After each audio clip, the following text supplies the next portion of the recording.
back to RAWring Twenties Podcast. Today we have on with us a very anticipated guest, Dr. Meg Jay.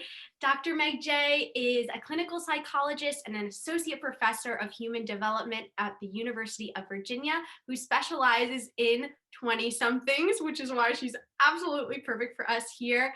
And today we're going to talk about her book, The Defining Decade. She just put out the updated version of the book. It'll be available once this podcast is out. We're very excited to talk about the updated version. And the title of the book is The Defining Decade, Why Your 20s Matter and How to Make the Most of Them Now, which is exactly what this podcast is about. So, Dr. Meg, we are so excited to have you. Thank you for being here. Oh, it's my pleasure. I'm thrilled to be here. We are so excited. We're going to get into so many topics, a lot of them that we've brushed through before, but we're really going to get deep into some of those things. So I'm very excited. So before we get going into all the 20s things, tell us a little bit about you, who you are, where you're from, and if you don't mind saying how old you are. Okay, do not mind. I am out of my 20s. I am 51. But I've spent my entire adult life on 20s in that I was a 20-something Gen Xer in the 90s. So, you know, the Friends generation and all that, which is full circle, right? So I feel like it just keeps coming around for me. And then right around the time I was 30, I started specializing in 20-somethings. I was getting my PhD at Berkeley and in clinical psych and was specializing. I started specializing in 20-somethings, which we could talk about later if you like. And then now have spent the last, shockingly, 20 years talking to 20-somethings, listening to 20-somethings, surrounded by 20-somethings. I put The Defining Decade out about 10 years after I started. That was around when I was about 40-ish. And then now the 10-year anniversary, like updated edition is just coming out. So that takes me all the way to 50. But the whole 30 years of my adulthood has been spent on 20-somethings in some way or another. And frankly, it's a great way to spend the time. Definitely. Thank you. Oh, why, thank you. Here we are thinking we're a burden. I'm kidding. Yeah, we're out here thinking we're the worst, but again, you're the best. Okay. No, it's a great way to, it's a great career. Yeah. Oh my goodness. So we are going to assume that some of our audience who's listening here today will have read the at least the first version of the book, maybe the updated version, depending on when they're listening, and some that don't. So sure. We'll try and be general enough so that people who haven't read it can still, you know, grasp all of the wisdom that you have. So what led you to first, why 20-somethings, and then what led you to wanting to write the updated version of the book? So why 20-somethings? So like I said, I was at Berkeley getting a degree in clinical psych. And as part of that, you work with a bunch of different age groups. So I worked with kids, I worked with older adults, I worked with elderly folks, just the whole range. And I was in a college town. So a lot of my clients were college students, 20-somethings. And what I noticed was that you could do a lot of good for people in a very short period of time if they were in their 20s. And I actually thought I would really want to work with children. But working with children, there's a huge cast of characters. Parents need to be on board. You're talking to pediatricians and teachers and meeting siblings. I mean, it's a huge cast of characters. And I think I often felt like I wasn't able to really impact their lives if I couldn't impact their whole system or environment.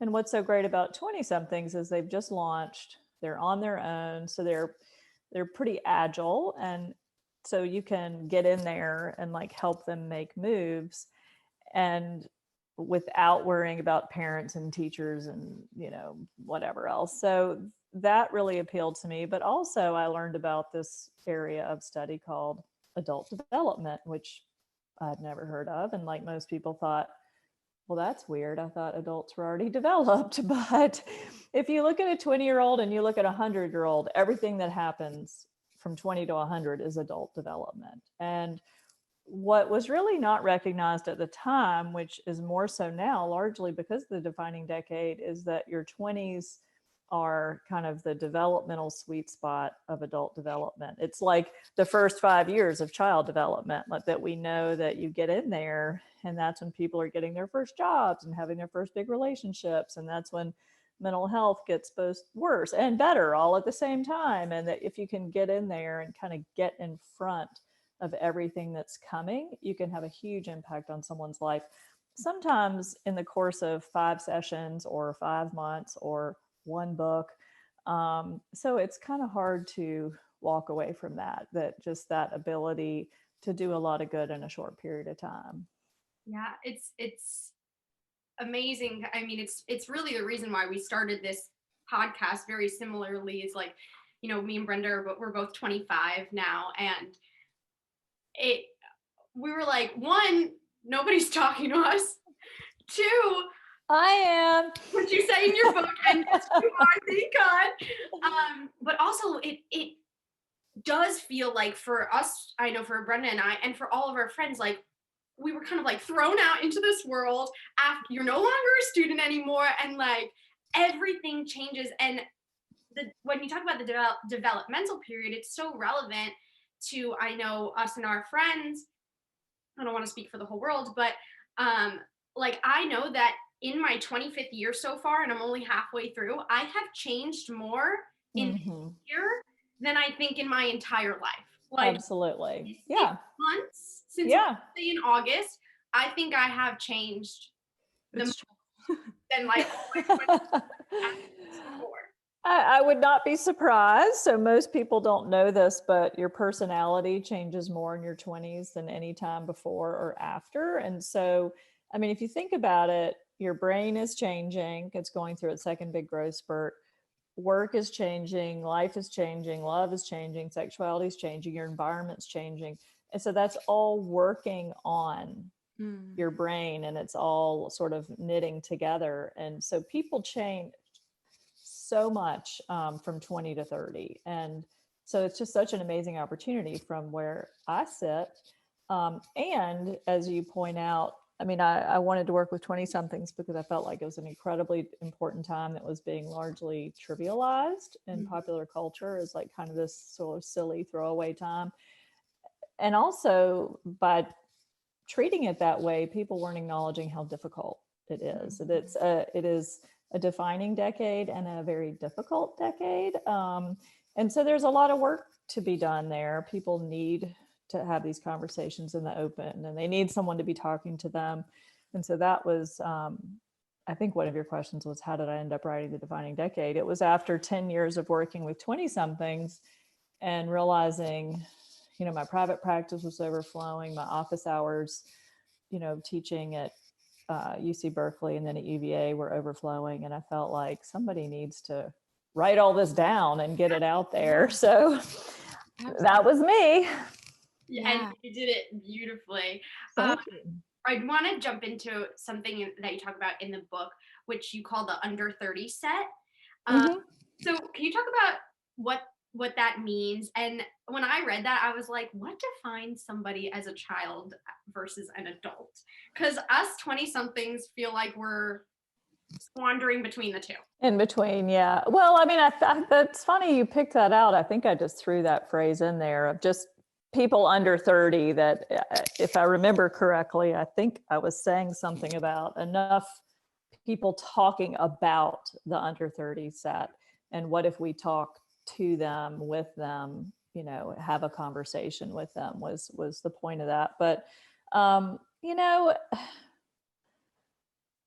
I mean, I don't know the line between being a child or a teenager and an adult. And I mean, I don't think anybody does, but what we do know is the kind of the adult milestones, the things that people say, okay, I'm officially an adult, because tend to be things like, all right, I really have sort of either my first job or a solid career, or I pay my own bills, or I have a partner, or I'm married, or I have a house, or I have a baby.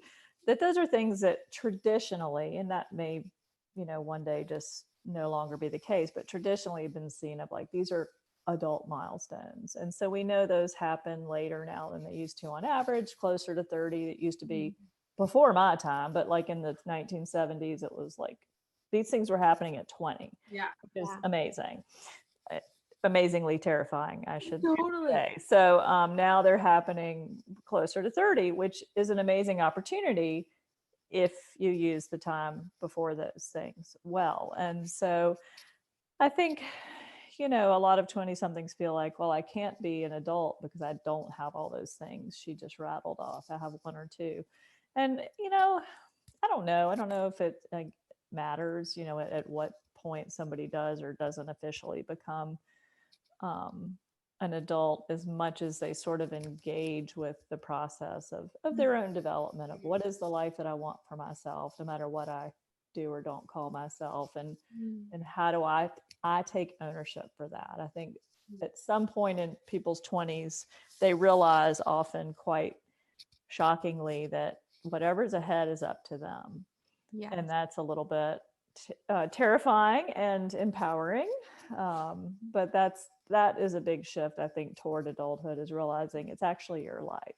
Yeah, definitely. I love that you mentioned taking ownership, because I think that that's a big piece. I feel like I don't want to say distracted, because a lot of times growing up in school and stuff, you're given these tasks in hopes of somehow along the way figuring out what you want to do, who you are, everything. But I feel like it's only now that like Julia and I and our friends have started to just like be introspective and be like, wait, so if nobody could tell me anything, what would I actually want out of my life? Who would I actually want to be? And you don't really think about that stuff before then, You're constantly trying to, jump do through all the your hoop. work hard. Yeah. You're always working towards something. And then I don't think we take the time to say, is this something that I'm choosing, something I actually want? So it's really, and coming back to the ownership piece, coming to a place where you're like, okay, it really is up to me. Like it's no one, I think that's something we've seen, is no one can really force you to do certain things. You do have a choice. Sometimes the external pressure might feel like you don't have a choice, but at the end of the day, we do have that ownership. And sometimes that becomes complicated. I know for people that struggle with their mental health, sometimes after college, it can be hard to want to take control of something like that and, maybe see a therapist or do something like that, because it feels so different from anything you've ever done before. But you write in the book that the book is about questions and not answers. And we've learned so much from our guests specifically, how important it is to be asking ourselves questions in order to figure out what life we want to lead or what actually makes us happy. And then you also wrote, quote, clients don't fear being asked the tough questions. What they fear is that they won't be asked the tough questions. Yeah. So how do we know what the right questions are, and what's your number one question that you think we should be asking ourselves? There's a lot there, all of which I'm so on board with right now, because one thing I've been reflecting on is, I think during the pandemic, I've gotten a lot of emails from very stressed out 20-somethings saying, oh my gosh, the pandemic is happening in the middle of my defining decade. Am I done for? What does this mean? And one thing that I've also gotten a lot of emails from people saying, I've taken this time to read your book and really reflect and not be distracted and not be jumping through hoops, because unfortunately I can't currently jump through any hoops, and to figure out what I want going forward. And I do think, I know people are stressed about, maybe I can't get my dream job or any job this year. What does that mean for me? But one thing we can all do, even during a pandemic, maybe especially, is reflect, is slow down and think a minute about, okay, if this is my life, and as the pandemic has shown me, time is limited. Suddenly we realize, wow, there's a year gone. I don't have maybe as much time as I thought I did. What do I want to do with that? So, the tough questions I ask my clients are very client specific. If it's relationships, I'm going to get tough there. If it's, people not kind of, I think, being honest with themselves about work, I'm going to focus on that. But in general, I think the book is really about time and asking yourself the tough questions of, this doesn't sound tough, the general question of, where do you want to be in 5 or 10 years? It's only tough because that's difficult to pin down. It's scary to like even put something out there. But there's tough questions that follow from that, which is, okay, if you think that's what it is, maybe. I mean, we're just rough sketch. Where do you want to be in 5 or 10 years? What are you doing to get there? What are you not doing and why aren't you doing it? Or kind of a different version of that is there anything you're doing right now that you don't want to be doing in 5 years? And if you're saying yes, or that's resonating with you, then the question is, when are you going to stop doing it? And why are you still doing it? And so for me, The Defining Decade is really a book that's about time, and it's about questions and having people really look at themselves in the mirror and ask, whether or not they feel like they're using their time well, because they may not have as much of it as they think they do. Yeah, absolutely. And it made me think about something that you said before in terms of like people doing things later on in their life. I really think that it's so validating to, obviously we know that that's happening, but you phrased something specifically, I think it was like in terms of like marriage and stuff like that, that I feel like our generation, and this is a little off topic, but it just came to my head, about like marriage and dating and such, and that I feel like our generation is looked at as, oh, they take so long to do everything, they take so long to commit. But in the way that you flipped it, it was like, no, they actually take the time to think about, what it is that they want and ask themselves those questions of who do they want, like what do they want their life partner to be like, and being financially stable and all of these things that I don't know, that I feel like our generation does get some slack for.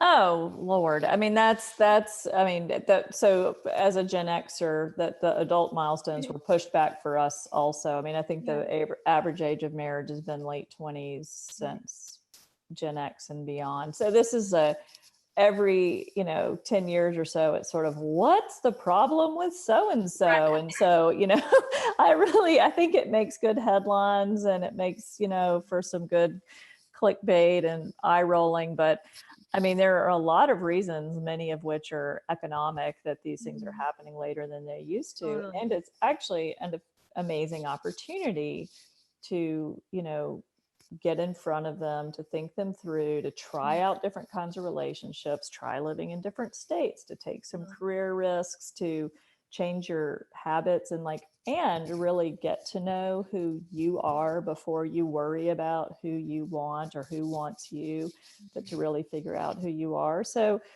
I think sometimes maybe people misinterpret The Defining Decade as I'm saying, like, you need to hurry up and do all this stuff. I don't know. It's really a book about, you need to hurry up and get in front of all this stuff.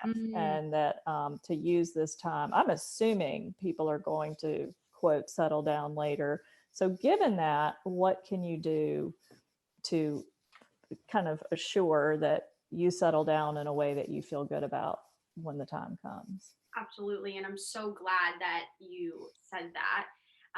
One of the things that I think when it comes back to the questioning that is a struggle, and you talk about this in the book, because this version specifically has more to do with social media, because it's such a part of your lives. Yeah. I think a lot of the questions that I've seen, our friends and ourselves ask ourselves is like, what all of those questions, and also like, is that really making me happy? Is that really what I want to do? Or like, is that because I feel like I have to live up to some standard on social media, or some standard that my parents said? Like, it's like those questions that we talked about, and then getting even like deeper into the questions of like, is that really making me happy? Right. Or is this for the highlight reel? And it's absolutely coming back to. I had a client, I think it was in the updated version because it was recently, and I think it made it in there. I hope it did, but yeah, I'm sure it did. But so there's a lot more about social media in the updated version than there was in the original version. However, I will say that the Defining Decade original version was one of the first places to talk about the negative impact of social media. And I don't have a thing for it or against it. I was just going off what my clients were telling me. And so I was working with 20-somethings starting in like 1999. It's the first client I had. She was in her 20s. So I worked with them before there was any social media, and then I saw them all join. So, I literally, hey, I'm going to sign up for this thing called Facebook. And I'm like, whatever. And then they would come in the next week and say, oh my God, I hate my life. And so Interesting. it was really interesting because this was before the data was out, there were no studies on this. There were barely. I think when I did research for the chapter, which at the time was called My Life Should Look Better on Facebook, because that was the only game in town for social media. There were like 2 or 3 studies and I cited them, but what the chapter was really about is what my clients were saying is that they go on and every day their brains are just bombarded by the highlight reels, and that's got them really confused about where they stand and how they're doing and what they wanted and how they feel. And so I know Facebook is like old news now, but Instagram is owned by Facebook. It's just a different version of the same thing. And so anyway, I talk a lot with my clients about, let's reflect on how much, how do you use your devices? How much time do you spend on what? Is that working for you? How does that make you feel? How does that not make you feel? And anyway, I had a client, so I said, okay, she said, I think my social media use isn't great for me. And, okay, so let's figure it out. So I said, go home and figure out your usage and come back. Let's talk about it. So she came back and she said, well, I figured out I'm on Instagram for 3 hours. She was kind of cringing. And I said, very much hoping she would say per week, but knowing she would say per day. And it was per day. And so yes, I think if you're going to spend that much time seeing other people's best moments and achievements, their personal achievements, even ones that are legit and authentic and meaningful for them, they're still different than what may be authentic and meaningful for you. And so it's very difficult for your brain to constantly be working against that, even though the education's out there that, hey, all this comparing, it makes people feel bad. But your brain still has to unwind it every time. And probably the best comparison is, maybe back in the 80s, 90s was when there was sort of a big kind of education around women's magazines and the covers of magazines and the photoshopping and the bodies weren't realistic, and how you have to say, okay, can't compare myself to that. But you would see a women's magazine on your coffee table or at the checkout line or at the hairdresser, but it wasn't, 3 hours a day, like right here in your phone.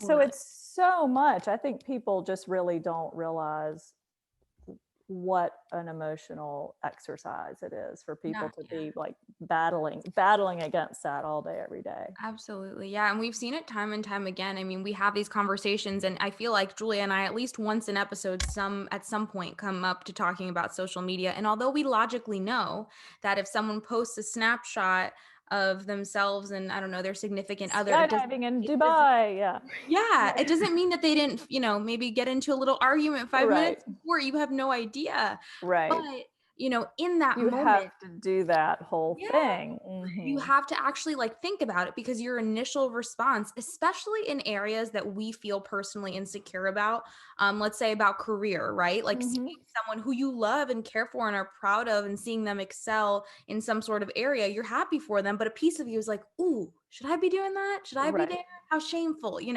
So it really does get to us, even when we know, which is why I think having these conversations like your book, but also the ones that we talk about, is in efforts of making people feel like they're not the only ones having these feelings. Right.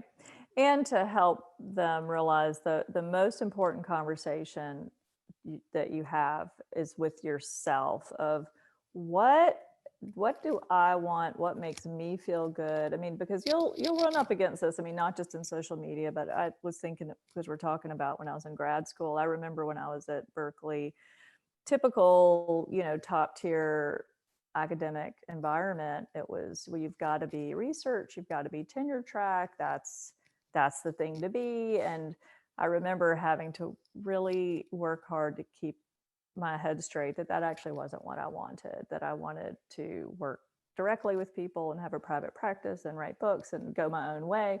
But I was sort of constantly battling against that.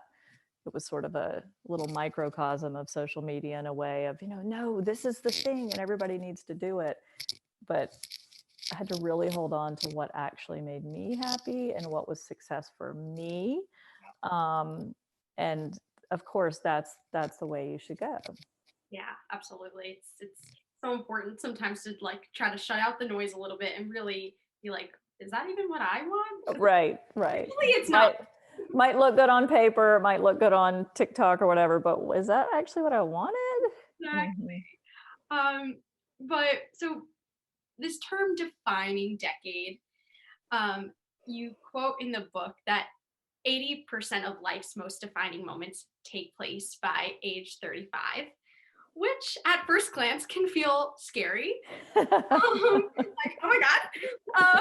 So what is like the balance between all these things we're talking about like asking yourself the deep questions, being proactive about this time in your life, really using this time, and also like not getting overwhelmed by that fact, and not beating ourselves up when maybe we make mistakes, and not feeling like everything is like end all be all. Right. Yeah.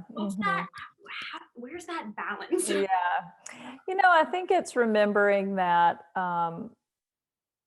well, I'll back up and say one thing I felt like I got to do in the updated version of the Defining Decade was state very clearly that your life does not fall off a cliff at 30. And so I think when the first edition of the book came out, there was a fair bit of hysteria around, that I was saying, whatever you haven't done by 30, it can never be done. And, it's life is over and everything's got to get done by 30. But I like the statistic about, 80% of life's most defining moments happen by age 35, because, okay, that's 35. We're not talking about 30 and we're not talking about 35 at midnight, but that if that's roughly true, that no matter where you are in your 20s, you're probably somewhere in this, so-called defining decade, that you're making choices, you're making moves, you're beating people that are going to have an inordinate impact on the years to come. I mean, that's just almost physics, right? The stuff that happens early on is going to lead to other things that happen later that are connected to what happened early on. So, but the part I try to remind people is that the second part of that very study, which I preferred, or what I thought was the coolest part, was that those defining moments that happened before 35, that most of the time the people said they didn't even realize they were happening. They weren't these, grand be all, end all be all jobs or people or moves. They were little things that they didn't even recognize the importance at the time. And I think a lot of the book is about how little things that you might do right in your 20s can lead to really big payoffs in your 30s and 40s, and you just maybe don't even know it. That takes a lot of the pressure off. So it's, I'm talking about, and so people will write and say, oh my God, I'm 29, I can never do everything that you've suggested, or I only have a year left to get to define my decade. But I remind them, you could meet one person this year that ends up taking your life in the direction you want, or you could, some of this panic that you're having might lead to you taking action on something that is a course correction for you. And so the cool thing about people's lives in their 20s, like, you don't have to rearrange everything. If you just do little course corrections, it's like the metaphor that I use in the book and in my TED Talk. It's that working with 20-somethings is like working with planes just after takeoff. And if you just do a small course correction, it has an enormous impact on where you land. So yeah, what you're doing now affects what's coming. You also have multiple opportunities to course correct. So it's not just like one or two things. But most of the things people do that later they go, man, that worked out, or that was a great thing, they're small. They just maybe didn't even realize at the time where they would lead. Yeah, absolutely. And I really love that you mentioned that, because we talk a lot about just staying in motion. I'm sure maybe Julia was Uh-huh. about to say the same thing. And we've been talking a lot about how we see people and we see this like in our eyes, we see this overnight success, and we're like, no, like we're not seeing all of the efforts that people took to get to where they are. So we've been Right. trying to use that as a grounding method for even our own, projects and platforms and stuff that, as long as you're consistent, you continue to show up. Of course, you stay curious. Right. That it's those little efforts that really do end up paying off. And I think one of our first guests said a quote by Steve Jobs, which was, "You can only connect the dots by looking backwards." And Right. I think about that all the time, because Mm-hmm. there have been so many either instances or situations that we found ourselves in, that at the moment we're like, why is this happening? This makes no sense. And then just a few months later, you're like, oh, Mm-hmm. I get it now. And I can Right. imagine that the same thing applies when it comes to being in your 20s and then years down the line. Right. And you could think about that for being in your 20s and in this pandemic, that y- you don't know. I mean, what I've said to so many people who've written to me or, reached out, that you really don't know what dots are being laid out, that, Yeah. you might look back and say, man, I was stuck at home, but because of that, I listened to this podcast. It really changed the way I think about Mhm. whatever. And now I'm going this way. That, for people to not, jump to sort of the worst case scenario, catastrophic thinking of, Absolutely. that Which my we defining totally. decade is done or the pandemic has ruined me. I mean, that's the cool thing about your 20s, is if you can embrace the uncertainty, is that you really don't know. Exactly. Yeah. And bring this up in your book. You talk about, in terms of purpose, you talk about identity and identity capital. And I'm going to butcher it if I say it, but I remember being like, that makes so much sense. Like the type of value that we add to the things that we do or don't do, but we'll let you dive into it and break it down for us. Because it just made so much sense. Yeah, so identity capital is not my term, but I am bringing it to the broader public. But it's the concept, it's kind of in contrast to what they used to talk about as people, are supposed to have their identity crisis. It's got all this sort of drama, and I'm going to wander in the woods and have an epiphany and then know forever what I'm going to do. And I mean, maybe the people used to do that, but that's definitely not the way it goes anymore. So that just wasn't a useful kind of paradigm for 20 somethings. I don't think it led to a lot of sort of, I can't do anything till I figure out who I am forever. But the sort of identity capital model came along, which is about how, what if you use your 20s to do things that add value to yourself, whether it's, I'm going to get a degree, or I'm going to work at this job where I learn these skills, or I'm going to take up this hobby that develops these aspects of myself, or I'm going to go on this trip that shows me this part of the world that makes me, interesting in a job interview and as a human being.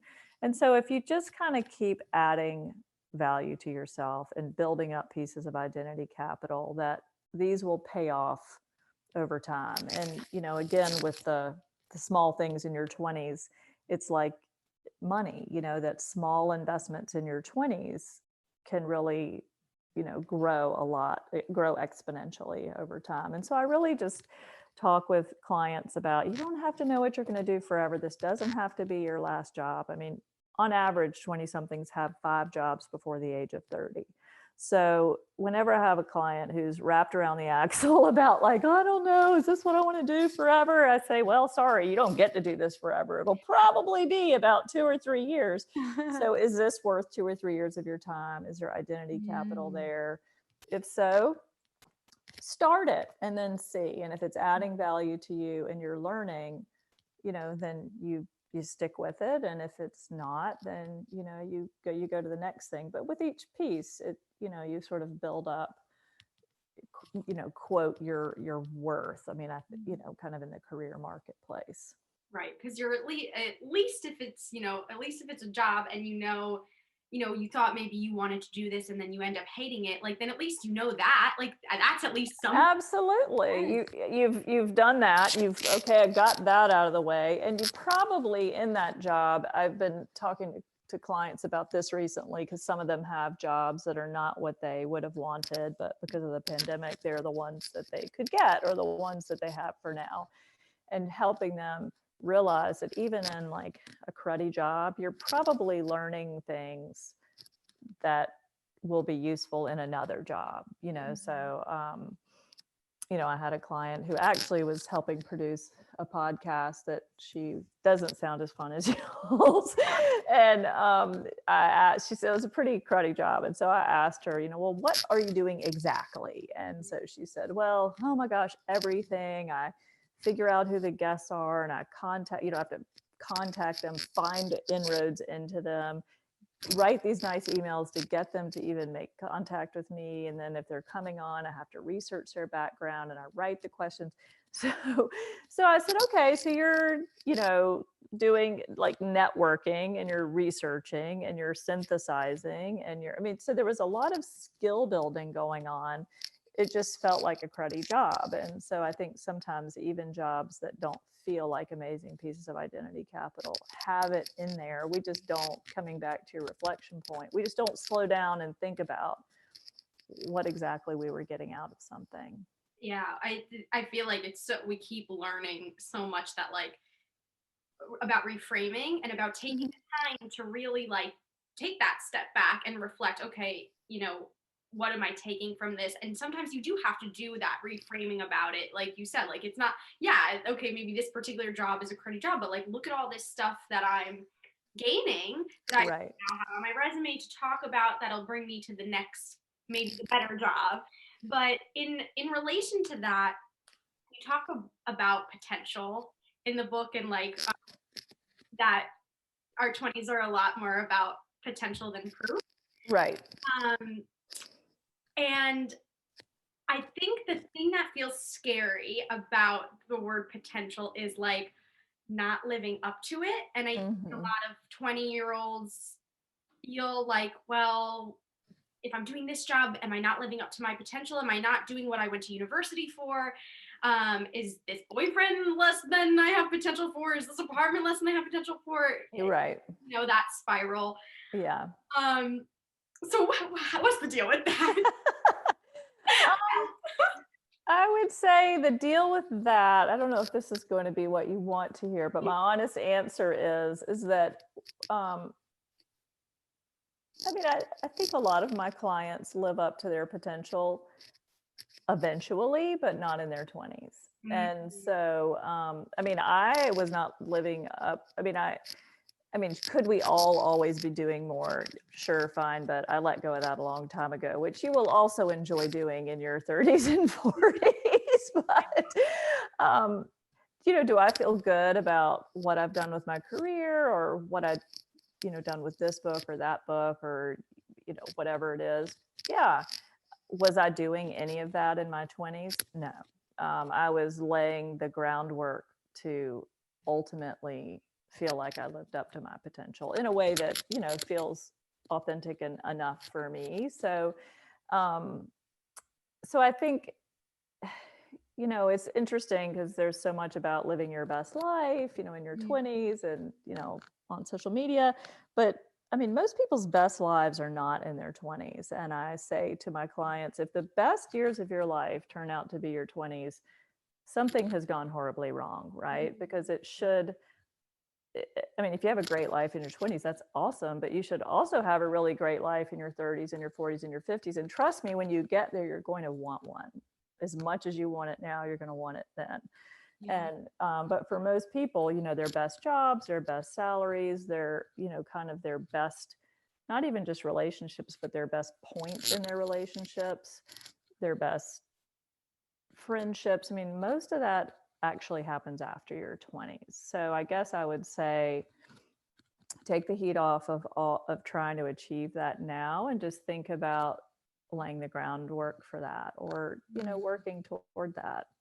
Yeah, definitely. And I think we definitely have this this desire for like instant gratification. And I think that that's why we start to fall into these traps of either feeling like we didn't accomplish enough and feel like there's this pressure sometimes to just be extraordinary, no matter the circumstance, whether it makes you happy, whether it doesn't, but just to have something to show.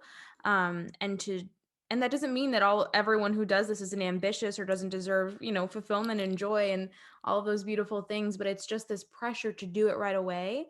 And this resistance to do something like lay the groundwork. Like you said, I think we look at not being at a certain point by a certain time as a failure, as opposed to laying the groundwork for something potentially really beautiful.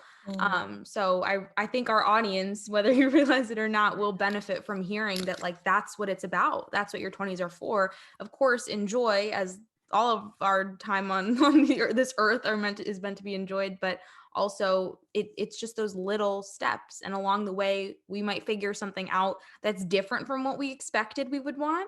But we're gonna figure something out. And I think that that's something you brought up a lot too, was just do something. Like, you will get an answer from trying something, no matter what it is.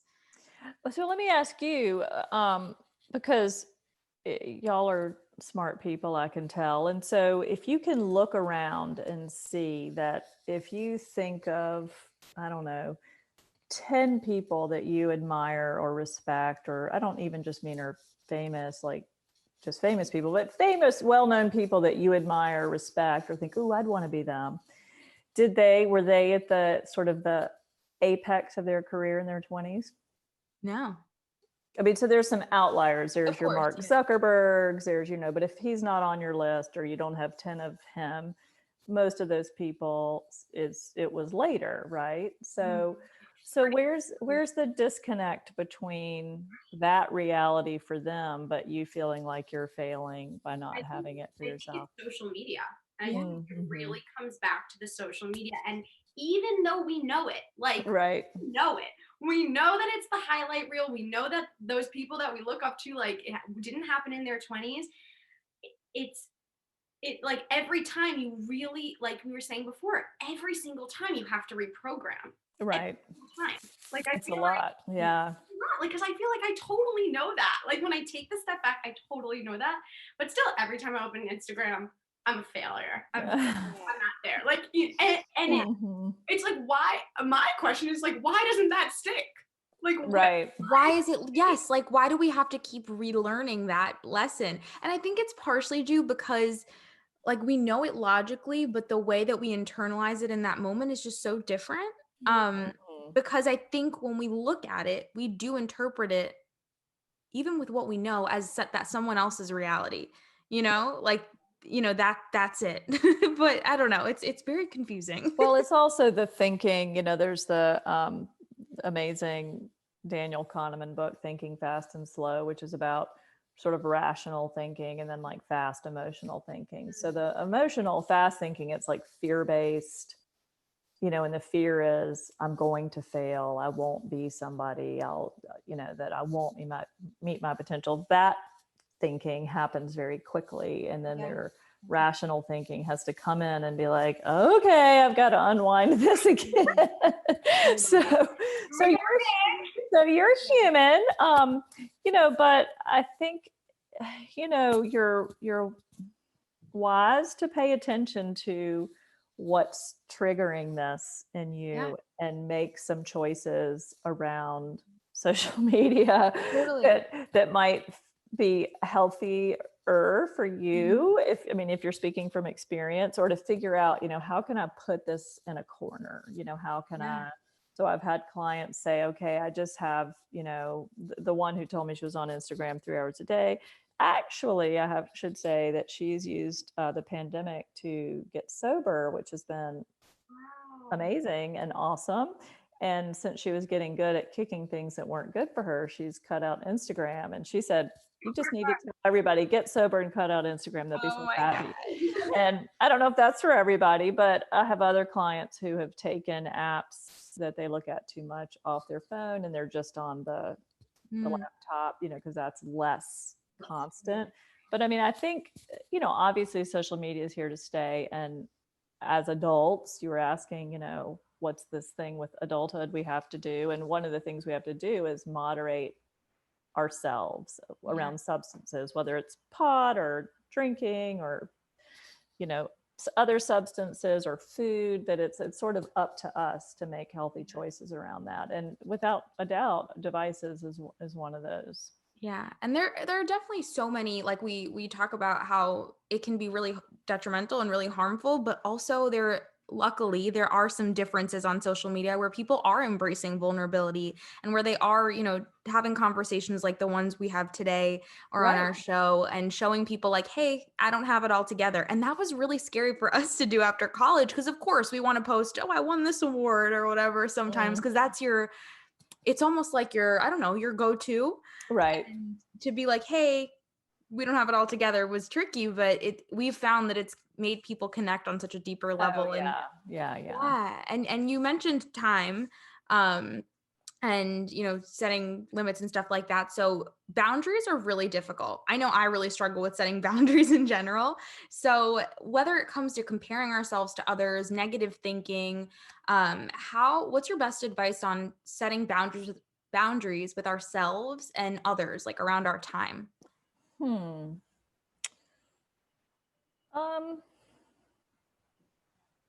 that's a good, I think setting boundaries around, social media or whatever is a conversation between you and you, right? So it's just something you have to, it's like exercising of, okay, I've got to maybe create some sort of routine or brackets, or I only check it at this hour, or it's only on this device, how exercise, okay, I'm going to sign up for a class so that then maybe I'll go. So, we kind of have these little hacks we do with ourselves.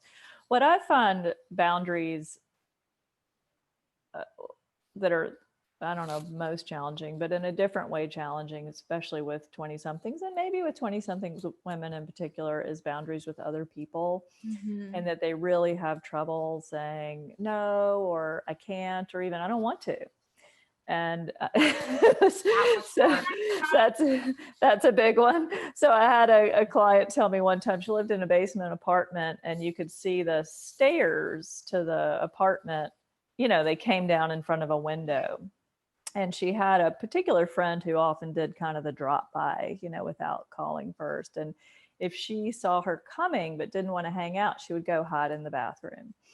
And so we worked on, really just as a metaphor for everything else, not that this one thing was, a hill to die on, but just what if we just practiced you answering the door and saying, hey, how's it going? You're sweet to come by, but I can't hang out.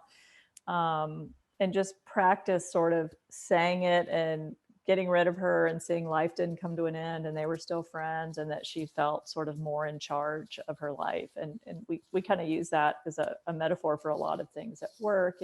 Don't go hide in the bathroom, deal with the person at the front door. And I think that's can be very liberating when you realize as a 20 something, and maybe especially, I don't know, as a 20 something woman, that you can say, no, I can't, or not today. And you don't have to give a reason. You don't have to say, well, I don't want to, or I can't. You just say, oh, I can't today. I'm sorry, but let's do it again. And just kind of, you're nodding, so you must know what I mean. Yeah. Making fun of Brenda, because Brenda's the best ever. But she's a very big people pleaser. And, which is one reason you're saying she's the best ever, because she's a people pleaser, right? Uh-huh. She gets it. And so I harp on her sometimes about that she could be better about setting boundaries with oh yeah time. And I'm super aware of it. So I'm just poking at her. It's true. It's so true. This will sound unrelated, but it's sort of an older person's professional realization around the same thing, is that I realized with clients, but then again with books going on podcasts or radio stations, just because someone asks you a question doesn't mean you have to answer it. And that was very useful for me. Politicians have been saying that for years, right? No matter what someone asks them, they just go ahead and talk about what they want to talk about. But there's something similar there that I think as humans as women, I don't know, that people ask something or want something and we feel that we have to respond to that thing or do that thing or at least address that thing rather than just not in some way. And it can be very liberating to just not have to go there because someone else has. Yeah, it's funny you say that, because something I admire about Julia is that she's very good at setting boundaries and very good at just like expressing what she needs. And then it's like a social experiment for me to witness the way she handles those things and for me to watch how other people react to it. And she's laughing, but I'm so serious because I noticed that when we meet people, which is something that I do no matter how deeply I love and care for others, when I meet people with so much like with care, but also some hesitancy, they meet me with hesitancy back. You know, they meet me with some discomfort or maybe feeling like they could take control of a situation. Whereas when I watch her set such a strong boundary of this is the way that it is, and that doesn't mean she's disrespectful. People meet her with like, oh, okay, yeah, like that's what she's doing, you know? So it's something about having that confidence in what it is that you're doing and shifting the beliefs around those conversations. It not only for yourself, but when you believe it, other people believe it too, you know? So that's something I'm constantly working on. Yeah. And just having yourself be the center. And I mean, in a healthy way that you you don't just get pulled off every time someone else has a request or a question or a need, that you're still able to, you know, think about where you were headed. I'm glad you said that, because you also talk about in the book about I think you say like finding your roots in the wind, or something along those lines. And I loved that. It's also something me and Brenda talk a lot about. We're very big on like morning routines and like setting day, because like we can control that and try not to be so shaken around us, not only when it comes to boundaries, but also like I think you bring it up in the book by like the mean boss or by the guy not texting you back for right. So do you have any like tips or tools to find those roots and make those roots strong? Yeah, I mean, the obvious one is the more, you know, the more you experience something that, you know, you can say, you know, even if it's losing a job of, well, I've lost a job before and I found another job, you know, or I've been through, you know, the horrible heart ripped out of my chest breakup, and I found love again. And it doesn't mean it doesn't hurt to lose people, but you sort of realize, you know, there is life after setback and heartbreak and adversity, or life after getting yelled at by your boss and you go in the next day and realize he doesn't even remember because he didn't even care. And so the moment you're like, oh my God, this is huge, you know, I'm gonna get fired. And then you realize it's nothing to them. Okay, it's big for you, but it's nothing for them. So, I mean, you know, the more you experience these things, the easier it is to say, oh, been here before, this'll pass, or something else will come along. But, you know, until then, I think just to be aware of catastrophic thinking. So in uncertain situations, uncertainty makes people anxious, and anxious people tend to think catastrophically. So they think, I'm going to get fired. This person I like didn't text me back. They're not into me anymore. That they want certainty. So they go to the negative certainty, which is protective of like, I gotta prepare for the worst and get ready and protect myself. But it's not very adaptive if, you know, in the modern world, when there's sort of always something, right? Like it's always something. And if you're always going to the worst place, you're going through a lot of sort of physical and emotional stress unnecessarily. So to try to remember that I've said this, and you know, the next time something happens, to notice yourself doing the worst case scenario thinking and saying, I mean, it's like the rolling back on social media of like, okay, I see myself doing this. I don't have to do this. I don't know. I'm just going to live with the uncertainty for 24 hours. And often 24 hours is in many situations, all it takes to get to the other side of that thing, by then you've gotten the text message, or you found out why you didn't get the text message, or you've seen your boss again. They don't even remember yelling at you. Yeah. You're not fired. So just kind of the 24-hour rule is helpful. I mean, of course, there are bigger problems that, go on for longer than 24 hours. But I think to start with that one, of just knowing what catastrophic thinking is, it's normal, everybody does it, but to just kind of metabolize it a bit better and decide, like, I'm not going to do that for 24 hours and then see. Yeah. Totally. It's funny because we record our episode. Of course, we do a solo episode, and we interview someone at least once a week. And we normally share a like high of our week and a low of our week. We call it Pride and Pickle. And every week when we record, when we listen back, either when Julia edits the show or when I listen back for some graphics for our social media, I'm like, oh, I'm over that. I'm like, I'm so over that. We have living proof every week. We're over whatever the week. I love that. That's so good. That's great. So I hope this is okay. You need to regularly reference that on your show. Yes. But yeah, the thing that was like the big low by the next week, oh, whatever. Yeah. But what's interesting is that what people do with, I've never heard it called the pickle. I love that. But now, what do you talk about more, your pride or your pickle? Not on the show, but in your life. Like, I mean, do you call your friend and say, the best thing happened to me today? Or do you call your friend and say, oh my God, my boss yelled at me today? Honestly, with me and Brenda, we're very vulnerable. So we do go to each other a lot for those hard. Yeah, okay. So hard things or advice. But I think maybe if you go further out than like a best friend, it's usually more the pride as we. Right. Well, I guess what I was going to say is you're taking it in an interesting place, which I think is good. I guess what I was going to say is that we do know the brain, it has a negative bias. It's the kind of the catastrophic thinking. If we pay attention to like what went wrong, what could go wrong, because we have to stay alive and survive, right? And we have animal brains, back in there. And so we tend to notice the negative more, and we hype the negative more. So, we'll spend 30 minutes talking about how somebody cut me off in traffic and they cut me off and how dare they, and you like go on and on and on. And so by doing that, you're giving it a lot of space, and I mean, it's different to say like, oh, the worst thing happened to me today. Can you support me?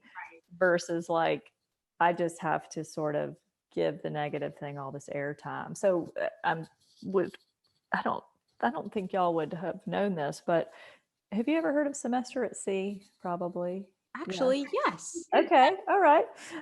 So I was teaching on semester at sea this spring on a boat in Asia when COVID broke out.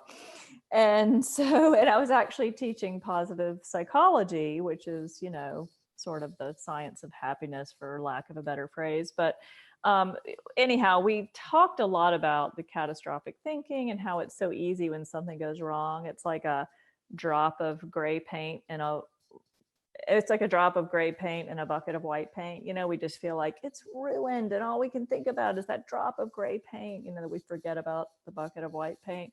But where I was going with that is that we get really hung up on the pickle, and then yet you realize a week later you're over it, or there's a different pickle that you need to pay attention to. So I think knowing how our mind.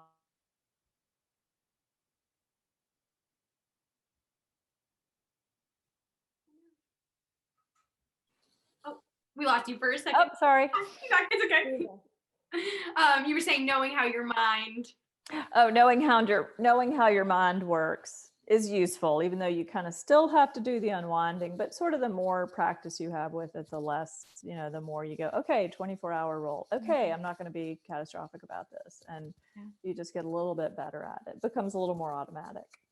Yeah, I like that rule. I like that 24-hour rule. Me too. Step back. We can always do that. We kind of talked about it earlier, but one of the things there's a whole section in the book about love and relationships. Unfortunately, we didn't get to too much of that today, but just one thing on that I do want to touch on. We had a conversation with 3 other male podcasters a couple episodes ago, and we were talking about relationships and work, and all 3 of them, which I thought was very interesting, were like, well, I gotta focus on my career first before I can like feel like I'm really like ready for a relationship. And it's funny, like it's something that I've been thinking about more lately. So can we do both? Can you put the time into the career and put the time into the relationship in this crazy 20s time? You definitely can, although I would not say that it's unusual at all for 20-something men and women to say, I need to get some traction on my career before I can feel like an adult who can engage in, sort of something beyond like a hookup or a dalliance or whatever. And so some people absolutely, so many people have written to me and said, hey, we got started young on career and partner and baby in our 20s. And, your book inspired us to like, what are we waiting for? And so some people are able to do all that. And eventually you have to put them all together. You can't just put like work in the 20-something bucket and like love in the 30-something bucket. Eventually they have to go together, but I don't think it's uncommon, and nor do I think it's unhealthy for men and women to say, I really need to get myself sorted out before I kind of combine myself with another person. We could talk about gender issues all day. My degree from Berkeley is clinical psych and gender studies. And, it's interesting. The more things have changed, the more some things have remained the same. And some of this is in the updated version, the defining decade, but there's a lot of stats out there still about how at the end of the day, and this was surveys of, 50,000 workers at Fortune 500 companies in Boston, how do they perceive themselves as workers and as parents? At the end of the day, both men and women tend to perceive men as, they're going to be the primary breadwinner, even if we don't, maybe we expect to make as much as more as a partner, but at the end of the day, maybe we won't, and I think that men feel a lot of pressure around that's going to be expected of them. That this isn't like, I'll work if I want to. This is I've got to work. And now that might sound super traditional, and not every partnership is going to go that way, but that's still the default, I think, in a lot of people's minds. And so I think young men especially feel like they just have nowhere to operate from if they don't have career figured out. Whereas I think, in some ways, young women, maybe in ways that are good, they feel like they have a bit more flexibility to say, am I really hardcore on my career? Am I hardcore on kids? Am I going to put them all together? But there's still kind of a lot of old school thinking around, that men really have to have something going on in the career department. And, maybe it would be healthy if they didn't feel that so much pressure around that first, but they tend to. Yeah. Those 3 certainly did. And it's really interesting. It's a whole nother show, because so tangents about that. And like since we've had this whole shift towards feminism, which is incredible. But how does it balance out, eventually like the pendulum has to swing somewhere more in the middle. And right. It's very interesting to see like how, because the women's perspective has changed so much and is changing, how the men have to kind of catch up.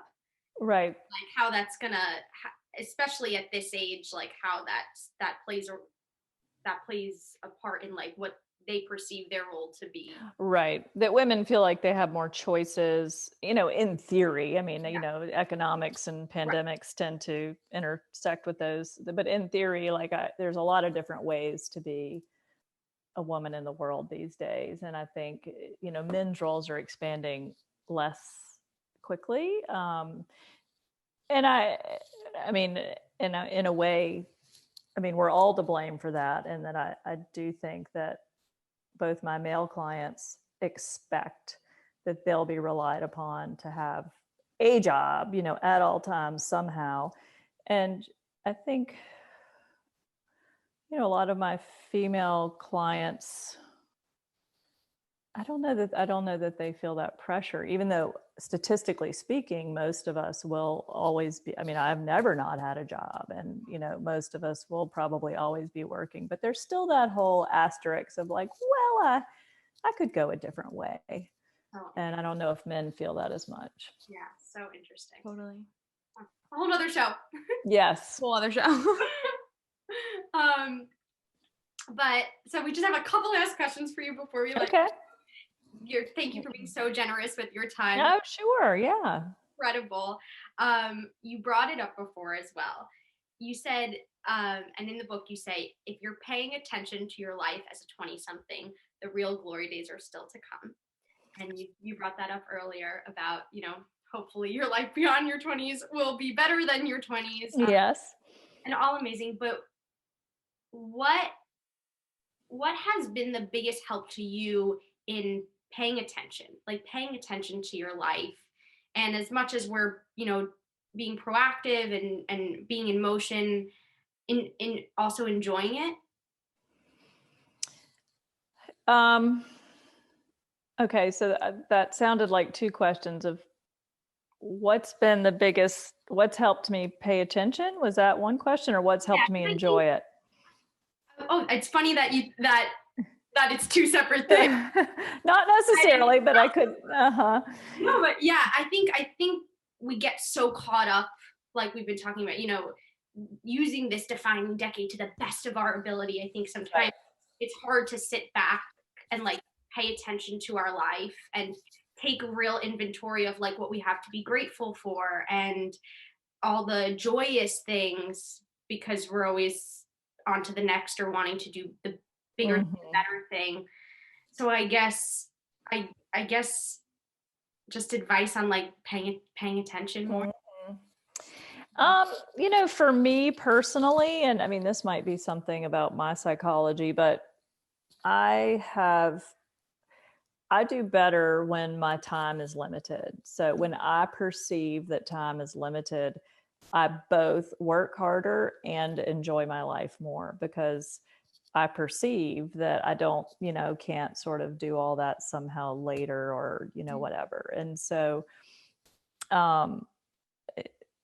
one of the most productive periods of my life actually was when I had two little babies, because I had no time. And so actually I wrote the defining decade at like 5 o'clock in the morning before they would wake up, or I wrote whole sections of it at bounce and play, I'm sitting there writing it and I'm looking over at them on like the bouncy gym, and I just didn't have any time. And so I didn't have any time to mess around. I didn't have any time to go down the rabbit holes that I didn't need to go down. I just needed to say what I had to say and, realize that I needed to get it done every time I had a spare minute.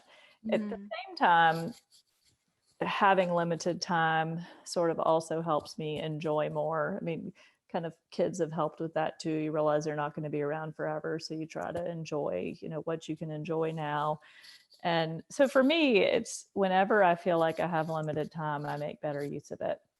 And a lot of that, a lot of people have said, oh my gosh, the defining decade, it's freaking me out. I realize I don't have infinite time.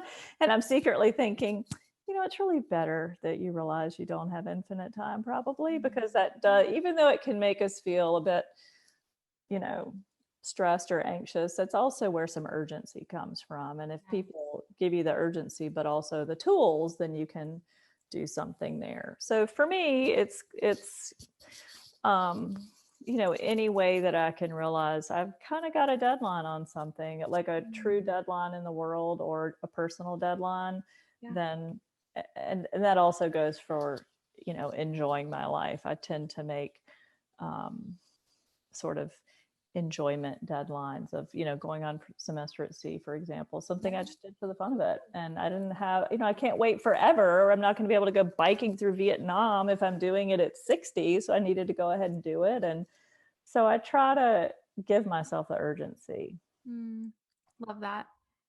Yeah. Definitely. Because I feel like we do either wait for things or wait for the right moment for something. And sometimes you just need to take that first step, or that step that'll lead you in a certain direction. So I think that's helpful, because especially in our 20s, I think this is probably a lifelong thing, but I think we wait for the right moment. And sometimes like there's no sign as to when that is. You just have to take a step, and then you'll know if it was, what was meant to happen or not. Right. Or you make what happened possible. Yeah. Whatever was meant to happen. Like, well, that's what I did. So yep, that's what happened. Totally. And you took something from it. Right. Absolutely. This has been so wonderful. Likewise. So much. We just have 2 last questions for you. You got it. Quick. Our guest, if you could tell yourself, little 20s, Dr. Meg Jay, one thing, what would you tell her?